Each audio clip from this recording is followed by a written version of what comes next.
برادران اسلام، میں نے آپ کے سامنے قرآن مجید فرقان حمید کی چند آیات مبارکہ اور ایک حدیث مبارکہ کی تلاوت کی ہے۔ ہمارے جمعۃ المبارک کا عنوان سیرت النبی صلی اللہ علیہ وآلہ وسلم کے نام سے چل رہا ہے۔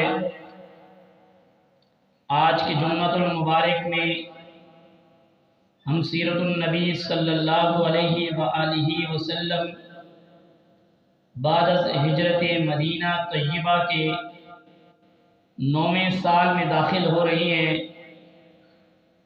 آج جناب نبی کریم صلی اللہ علیہ وآلہ وسلم کی سیرت طیبہ، آپ کی ہجرت کے بعد 9واں سال آپ صلی اللہ علیہ وآلہ وسلم نے مدینہ طیبہ میں کس طرح گزارا تھا اور آپ کی کیا مصروفیت رہی، اور اس سال میں کون سے اہم واقعات پیش آئے، جن میں سب سے پہلا واقعہ غزوہ تبوک کا واقعہ ہے۔ یہ انتہائی اہم ترین قرآن کریم کے اندر بھی اس کا باقاعدہ ثبوت ہے اور اس واقعے کی تفصیل ہے۔ یہ مدینہ طیبہ سے تقریباً 700 کلومیٹر کے دور یہ تبوک کا علاقہ آتا ہے، اور جس موقع پر یہ واقعہ پیش آیا انتہائی شدید ترین گرمی کا سال ہے، اور گرمی کا موسم ہے، کھجوریں پک رہی ہیں۔ انتہائی مشکل ترین حالات میں غزوہ تبوک کی تیاری ہو رہی ہے۔ اس وقت کی سپر پاور طاقت رومن، اس کو تشویش ہوئی کہ یہ جو مسلمان ہیں مدینہ طیبہ میں، ان کی اب جو ریاست ہے یہ تو مضبوط سے مضبوط تر ہو چکی ہے۔ انہوں نے تو بڑے بڑے علاقوں کو فتح کر لیا اور بڑی بڑی طاقتوں کو شکست دے دی، اور اس کو جب یہ تشویش اس وجہ سے بھی ہو رہی تھی کہ غزوہ خیبر میں یہودیوں جیسے مضبوط ترین لوگوں کو شکست ہو چکی ہے، ادھر فتح مکہ ہو چکا اور مشرکین مکہ کو شکست ہو چکی، اور اسی کے ساتھ ساتھ عربوں کو شکست ہوئی۔ تو ان کو تشویش ہوئی اس کہیں ایسا نہ ہو کہ یہ ہمارے اوپر بھی چڑھائی کر دیں اور ہماری اتنی بڑی سپر پاور طاقت ہے اس کو بھی رون دیں گے۔ اس نے حملے کی تیاری کی، اور ادھر جناب نبی کریم صلی اللہ علیہ وآلہ وسلم کو اطلاع ملی۔ آپ صلی اللہ علیہ وآلہ وسلم نے صحابہ اکرام رضوان اللہ علیہم اجمعین کے ساتھ اور جنگی جو لوگ اس چیز کی مہارت رکھتے تھے ان سے مشورہ لیا کیا کیا جائے۔ صحابہ اکرام نے مشورہ دیا کہ اللہ کے نبی صلی اللہ علیہ وآلہ وسلم رومن کو یہاں پہ نہیں آنے دیا جائے، اس کے لیے تیاری یہ ہو کہ یہاں سے ہم نکل کر کے آگے جا کے ان کا مقابلہ کریں۔ نبی کریم صلی اللہ علیہ وآلہ وسلم کو یہ بات بڑی پسند آئی۔ آپ صلی اللہ علیہ وآلہ وسلم نے صحابہ اکرام رضوان اللہ علیہم اجمعین کو حکم دیا کہ آپ اس دفعہ فوج کے اندر بھرتی ہوں، اعلان کر دیا، اور اس کے بعد لوگ فوج در فوج میں بھرتی ہوتے گئے، اور آپ صلی اللہ علیہ وآلہ وسلم نے اعلان کیا چندے کا کہ جس کی جتنی گنجائش ہے، توفیق ہے، وہ آ کر کے یہ بڑا اہم معرکہ ہے اس میں شرکت کرے اور اس کے اندر اپنا حصہ ڈالے۔ بڑے بڑے صحابہ اکرام، مالدار صحابہ اکرام تھے۔ حضرت جناب سیدنا صدیق اکبر رضی اللہ تعالیٰ عنہ اپنے گھر کا سارا سامان لے کر آگے، حضرت سیدنا فاروق اعظم اپنے گھر کا آدھا مال لے کے آگے، حضرت عثمان رضی اللہ تعالیٰ عنہ کہا اللہ کے نبی یہ 100 اونٹ میری طرف سے ہیں، پھر کھڑے ہوئے، فرمایا اللہ کے نبی 100 اور اونٹ میری طرف سے ہیں، تھوڑی دیر کے بعد کہا اللہ کے نبی 100 اونٹ اور بھی میری طرف سے ہیں۔ اللہ کے نبی صلی اللہ علیہ وآلہ وسلم نے فرمایا کہ عثمان تو نے اس کے بدلے اللہ کے ہاں جنت خرید لی ہے۔ اور بڑے بڑے مالدار صحابہ اکرام نے جب اس طرح کیا تو ہر ایک کی خواہش تھی کہ میں بھی اس کے اندر کوئی نہ کوئی حصہ ڈالوں۔ ہر صحابی آتا اور اپنی بقدر استطاعت اس کے اندر حصہ شامل کرتا۔ ایک غریب صحابی تھے حضرت ابو عقیل، یہ بڑے غریب صحابی تھے، کہتے مجھے بڑی شرم بھی آتی تھی کہ اللہ کے نبی نے اعلان کیا ہے تو اب میرے پاس ہے کچھ نہیں۔ کہتے ہیں کہ میں رات کے وقت نکلا، ایک یہودی کے باغ میں گیا، اس کے ساتھ بات چیت کی، اس نے کہا کہ ساری رات اس باغ کو پانی لگاؤ، صبح آپ کو 4 کلو کھجوریں مل جائیں گی۔ اس صحابی نے اسی طریقے پر کیا، اور جب مسجد نبوی میں پہنچے تو دیکھا کہ صحابہ اکرام اتنے بڑے بڑے صحابہ ہیں، مالدار صحابہ، اور انہوں نے تو اتنا سامان لایا، اپنی 4 کلو کھجوریں، جن میں سے 2 کلو کھجوریں جو ہیں وہ اپنے گھر والوں کو دے دی، اور 2 کلو کھجوریں لے کے آگے۔ دل میں ندامت ہوئے، پریشان ہوئے، مسجد نبوی کے پیچھے اس طرح رک گئے۔ اللہ کے نبی کو اللہ نے وحی بھیجی، فرمایا جاؤ حضرت ابو عقیل کو بلا کر لاؤ، اور اس نے جو کچھ بھی کیا ہے یہ خالص اللہ کی رضا کے لیے کیا ہے۔ اور اللہ کے نبی صلی اللہ علیہ وآلہ وسلم نے فرمایا حضرت عقیل کی یہ والی ادا اللہ کی ذات کو اتنی پسند آ گئی ہے کہ اللہ تبارک و تعالیٰ کے حکم سے نبی کریم صلی اللہ علیہ وآلہ وسلم نے فرمایا یہ جتنا غلہ لے کر آئے ہیں، یہ جتنا غلہ جمع ہے، سارے کے سارے کو اوپر اس طرح پھینک دو۔ اعمال شرط، کثرت شرط نہیں ہے، برکت شرط ہے، اخلاص شرط ہے۔ لوگوں کو دینا ہے اللہ کی رضا کے لیے، کھلانا ہے اللہ کی رضا کے لیے۔ ادھر صحابہ اکرام تیاری میں مصروف ہے، دوسری طرف منافقین جو ہمیشہ مسلمانوں کے ساتھ کسی نہ کسی جگہ پر ان کی منافقت ظاہر ہوتی تھی، اور وہ مسلمانوں کو ورغلاتے تھے اور مسلمانوں کے خلاف سازشیں کرتے تھے۔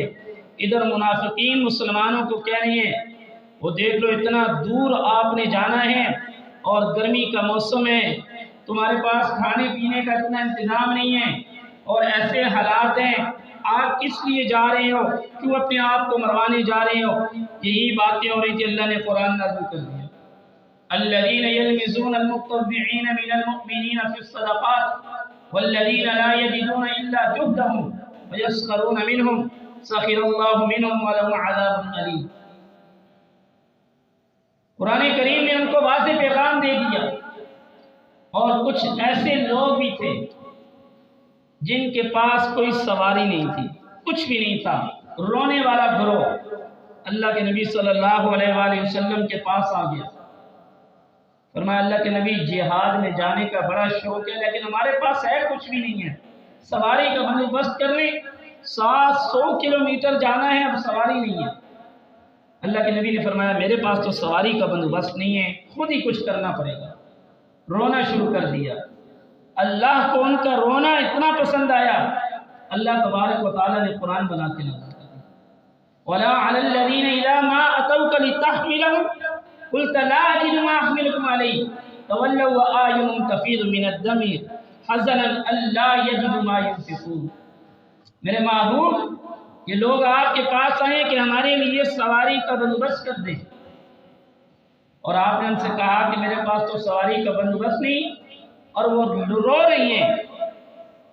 اللہ فرما رہے ہیں کہ ان کا جو رونا ہے، ان کا جو اخلاص ہے وہ اللہ کے ہاں قبول ہو چکا ہے، کچھ بھی نہیں، لیکن اندر کی طلب ایسی ہے، اللہ ان کی خاطر قرآن کریم نازل کر رہی ہے۔ وجہ جب انسان کے دل کے اندر کی کیفیت کا نام اللہ تبارک و تعالیٰ کی ذات جانتا ہے کہ انسان کے دل پر کیا گزرتی ہے۔ اور اس کے بعد جب یہ قافلہ مدینہ طیبہ سے نکلا، کچھ لوگ منافقین وہ ایسے تھے جو بہانے بنا رہے تھے، جو واپس چلا جاتا اللہ کے نبی فرماتے اسی میں خیر ہے، اس کو جانے دو، اس کے بارے میں کوئی معاوضہ نہ ہوتا۔ اس کے بعد جب لشکر روانہ ہوا تو جناب نبی کریم صلی اللہ علیہ وآلہ وسلم نے لشکر کی روانگی کے وقت حضرت علی المرتضیٰ رضی اللہ تعالیٰ عنہ کو مدینہ طیبہ کا گورنر مقرر کر دیا، اپنا والی، اپنا نائب مقرر کر دیا، اور صحابہ اکرام کو لے کر نکل پڑے۔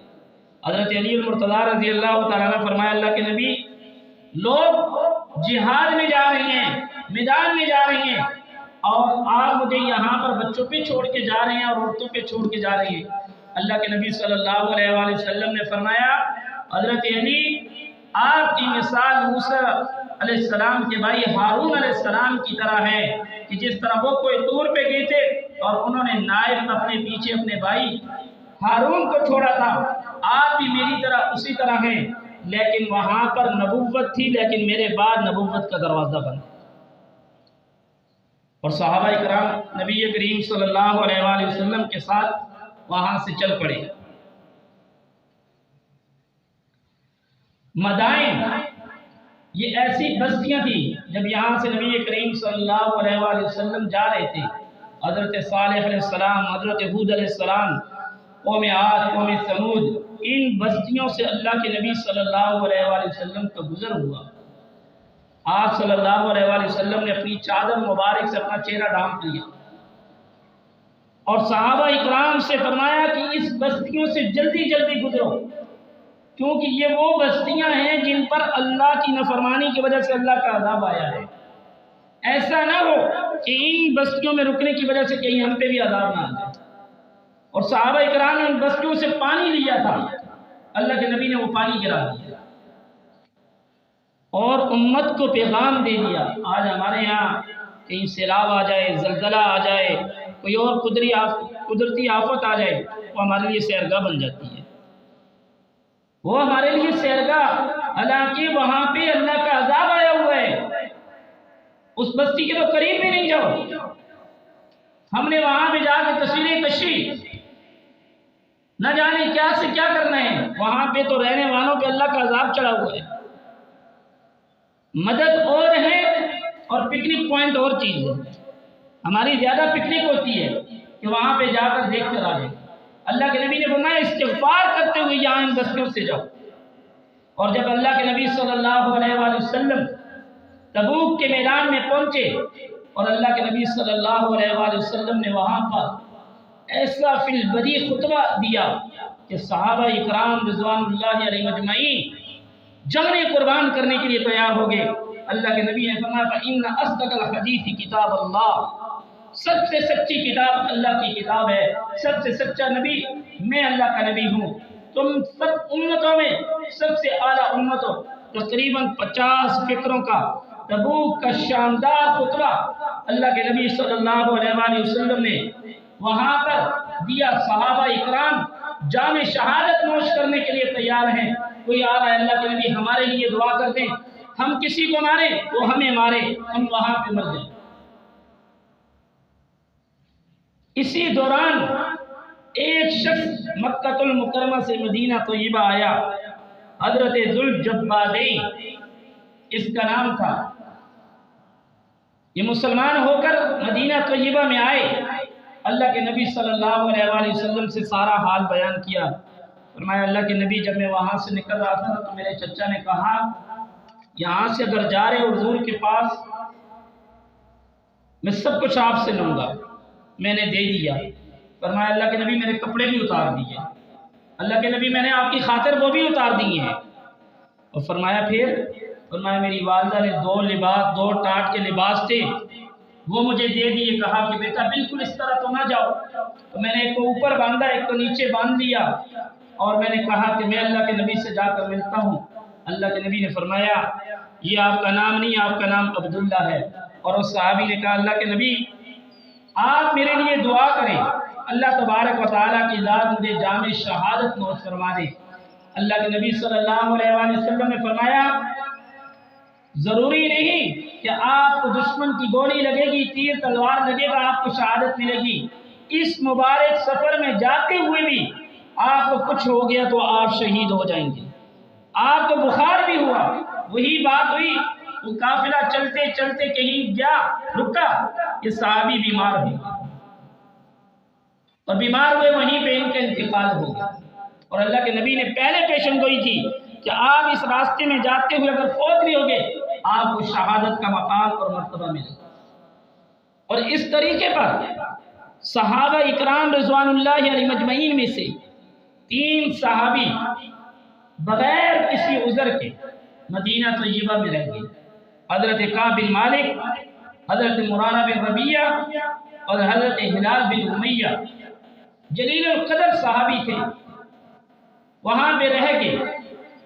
اور جب واپس اللہ کے نبی صلی اللہ علیہ وآلہ وسلم واپس آئے تو آپ کو پتہ چلا، بڑے حیران ہوئے کہ یہ صحابہ کیوں رہ گئے۔ اللہ کی طرف سے حکم آیا کہ ان کا سوشل بائیکاٹ کیا جائے، کوئی صحابی بھی ان کے ساتھ بات کرنے کے لیے تیار نہیں ہے۔ وہ صحابہ فرماتے ہیں ہماری ایسی حالت ہو چکی تھی، ہمارے دل میں آتا تھا کہ آج کے دن سے پہلے ہماری ماں نے ہمیں پیدا نہ کیا ہوتا، اتنے سخت حالات۔ کہا پھر اللہ کا حکم آیا کہ ان کی بیویوں کو بول دو وہ بھی ان کے ساتھ بات نہ کریں۔ کہتے ہیں جب اللہ کے نبی صلی اللہ علیہ وآلہ وسلم نے ان سے آ کر کے پوچھا، کہ صحابہ اکرام فرماتے ہیں ہمارے دل میں بڑے خیال آئے کہ یار یہ والا جھوٹ بول دوں، یہ جھوٹ بول دوں، یہ بات کر دوں۔ فرمایا دل میں خیال وسوسے آ رہے تھے، پھر سوچا ایک تو ہم وہاں تبوک میں نہیں گئے بغیر کسی وجہ کے، اوپر سے جھوٹ بول دیں، ایسا نہیں ہو سکتا، اللہ بے ہی کر دیں گے۔ فرماتے ہیں اللہ کے نبی آئے ہم نے سب کچھ بتلا دیا۔ وہ صحابہ اکرام فرماتے ہیں کہ اتنے زیادہ روئے، اتنے زیادہ اللہ کے آگے روئے، اللہ تبارک و تعالیٰ کی ذات نے قرآن کریم نازل کر کے ان کی اس توبہ اور تائب کو قبول فرما دیا۔ ہمیں اس سے ایک بات کا پتہ چلا، سچ کے اندر اللہ کے نبی نے فرمایا من صدق نجا، جس نے سچ بولا اس نے نجات حاصل کی۔ آج ہمارا کاروبار جھوٹ پہ ہے، آج ہمارے معاملات جھوٹ پہ ہیں، آج ہماری گفتگو کا ابتدا بھی جھوٹ، بیچ بھی جھوٹ، آخر بھی جھوٹ، انجام بھی جھوٹ۔ ہماری ہر محفل میں لوگوں کو ہنسانے کے لیے، اپنے آپ کو بڑا سمجھنے کے لیے، اور نہ جانے کس کس عالم کے اندر ہم نے جھوٹ بولنے کو استعمال کیا ہوا ہے۔ اور اللہ قرآن میں کہتے ہیں لعنت اللہ علی الکاذبین، جھوٹوں پہ اللہ کی لعنت ہے۔ اور جو آدمی جھوٹ بولتا ہے اس کے ساتھ جو محافظ فرشتے ہوتے ہیں وہ جھوٹ کی نحوست کی وجہ سے اس کو چھوڑ کے چلے جاتے ہیں، جھوٹ بولنے کی۔ دیکھو انسان کے اوپر آزمائش، ابتلا، امتحان ہو سکتا ہے، اس کا یہ مطلب نہیں انسان جھوٹ بولنے کا عادی بن جائے، غلط بیانی کرنے کا عادی بن جائے۔ امتحان ہے، آزمائش ہے، اللہ کی طرف سے آئی ہوئی ہے، سچ بولو جتنا ہو گیا۔ صحابہ اکرام رضوان اللہ علیہ مجمعین نے سچ بولا۔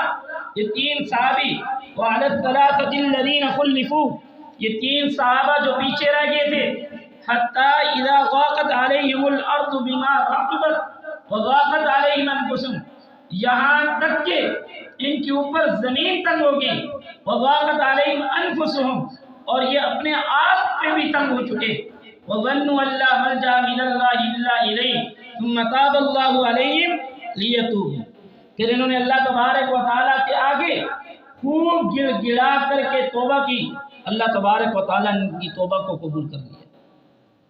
جب انسان کا امتحان ہے، آزمائش ہے، اس میں اللہ تبارک و تعالیٰ کے سامنے انسان کو بجائے اس کے انسان اپنے معاملات کو خراب کر دے، اپنی زندگی کو خراب کر دے۔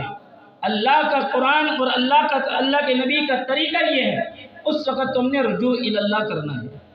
آج مسائل مشکلات ہیں، حضور کی سیرت ہمیں یہ بتاتی ہے کہ جتنا مشکل وقت ہے تم نے اللہ کی طرف رجوع کرنا ہے۔ کیوں؟ مسائل کو، مشکلات کو، پریشانیوں کو حل کرنے والی ذات اللہ کی ہے۔ اور صحابہ اکرام وہاں پر پہنچے، اور پہنچنے کے بعد اللہ تبارک و تعالیٰ نے آپ کو فتح مبین عطا فرمائی تھی۔ اور اسی سال سود کی حرمت اور زنا کی سزا جو ہے وہ نازل ہوئی تھی۔ ایک عورت نے زنا کر لیا تھا، اس نے آ کر کے اللہ کے نبی کے سامنے یہ بات کی۔ اللہ کے نبی کا چہرہ اس طرف تھا، اللہ کے نبی نے اس طرف پھیر دیا۔ پھر وہ اس طرف آ گئی، اللہ کے نبی نے اس طرف چہرہ کر دیا۔ وہ اس طرف آ گئی، اللہ کے نبی سامنے چہرہ کر دیتے کہ شاید اللہ کے نبی اس طرح ٹالتے کہ شاید یہ اس طرح کہہ دے، یہ اس طرح کہہ دے، لیکن اس نے کہا کہ نہیں اللہ کے نبی، میں نے یہ کام کیا ہے۔ پھر اللہ کے نبی نے پوچھا، اس نے کہا میرے پیٹ کے اندر حمل ہے۔ اللہ کے نبی نے فرمایا جب یہ بچہ پیدا ہو جائے گا، جب اس کی بلوغت، جب اس کی یہ آپ کا جو وقت ہے یہ ختم ہو جائے گا اس کی تربیت کا، اس وقت آنا۔ وہ عورت دوبارہ آ گئی۔ اللہ کے نبی صلی اللہ علیہ وآلہ وسلم نے پھر جو زنا کی سزا تھی اس کو دی، اور صحابہ اکرام رضوان اللہ علیہم اجمعین دیکھ رہے تھے۔ وہ جب اس کو پتھر وغیرہ لگے وہ بھاگی، تو صحابہ اکرام نے کچھ نامناسب جملے استعمال کیے۔ اللہ کے نبی صلی اللہ علیہ وآلہ وسلم نے جب اس کو اس کے جنازے میں شرکت کی، اس کا جنازہ پڑھایا، تدفین کی، تو صحابہ اکرام کے دل پہ گزری کہ ایسے شخص، فرمایا کہ اس عورت نے ایسی توبہ کی ہے، ایسی توبہ کی ہے، اگر اس کی توبہ 70 گھرانوں میں تقسیم کی جائے وہ ان کے لیے کافی ہو جائے گی۔ 70 گھرانوں میں توبہ ہماری ایسی ہو کہ ہم اللہ تبارک و تعالیٰ کے ہاں قبول ہوں۔ ہمارے یہاں جب کوئی مسئلہ، مصیبت، پریشانی آئی، ہم نے اللہ تبارک و تعالیٰ کے سامنے ہاتھ اٹھائے، یا اللہ ہمارا یہ مسئلہ حل کر دے، یا اللہ میں نے اللہ سے دعائیں کی، اللہ نے میرا مسئلہ ہی حل نہیں کیا ہے، وہ اللہ نے تو میرا یہ مسئلہ ہی حل نہیں کیا، اللہ کے اوپر الزامات۔ توبہ کس چیز کا نام ہے؟ دل سے اللہ کے سامنے گڑ گڑانے کا نام ہے۔ اللہ تبارک و تعالیٰ کی ذات کے سامنے عاجزی اور انکساری کا نام ہے۔ جن گناہوں میں مبتلا ہیں ان کے تک پکی توبہ اور ندامت ہے۔ اور اسی سال سود کی حرمت نازل ہوئی۔ آج ہماری معیشت، آج ہمارے کاروبار، لین دین وہ سودی کاروبار ہے۔ اور سود کے متعلق قرآن کریم کی آیتیں کہ جنگ کے لیے تیار ہو جاؤ اللہ اور اللہ کے رسول کے ساتھ۔ ابن ماجہ شریف کے اندر روایت ہے، اللہ کے نبی صلی اللہ علیہ وآلہ وسلم نے فرمایا سود کے 70 گناہ ہیں، سب سے ہلکا گناہ اپنی ماں کے ساتھ بدکاری کرنا ہے۔ سب سے ہلکا گناہ، اس سے اوپر جو 69 گناہ ہوں گے ان کا کیا حال ہے؟ سب سے ہلکا گناہ 70 میں سے فرمایا اپنی ماں کے ساتھ بدکاری کرنا، یہ سود کا گناہ ہے۔ اور سودی آدمی جب وہ قبر میں جائے گا، وہ قبر اس کے اندر ایسے اس کی پسلیاں ایسے ایک دوسرے میں گھس جائیں گی، اور وہی سانپ اور اژدہا اس کے اوپر مسلط ہو جائیں گے، اور یہ اللہ کی ذات کے ساتھ اعلان جنگ کرنے والا ہوگا۔ اس کے مال میں کبھی برکت نہیں آئے گی، اس کے گھر میں کبھی برکت نہیں آئے گی۔ بظاہر یہ گھومتا ہوا، یہ مسکراتا ہوا، یہ خوبصورت لباسوں میں، خوبصورت گاڑیوں میں نظر آئے گا، لیکن زندگی کا سکون اور چین اللہ نہیں عطا کرے گا۔ یہ سود کی حرمت بھی اسی 9ویں سال کے اندر اللہ تبارک و تعالیٰ کی ذات نے نازل کی ہے۔ انشاءاللہ العزیز اگلے جمعہ کو پاک پیغمبر صلی اللہ علیہ وآلہ وسلم کی ہجرت مدینہ طیبہ، آخری سال جو آپ کا مدینہ طیبہ کے اندر تھا، اس کا بیان ہوگا۔ اللہ سے دعا ہے کہ اللہ تبارک و تعالی ہم سب کو، پوری دنیا کے مسلمانوں کو حضور علیہ الصلوۃ والسلام کی سیرت طیبہ سننے، سمجھنے اور اس کے بعد عمل کی توفیق عطا فرمائے۔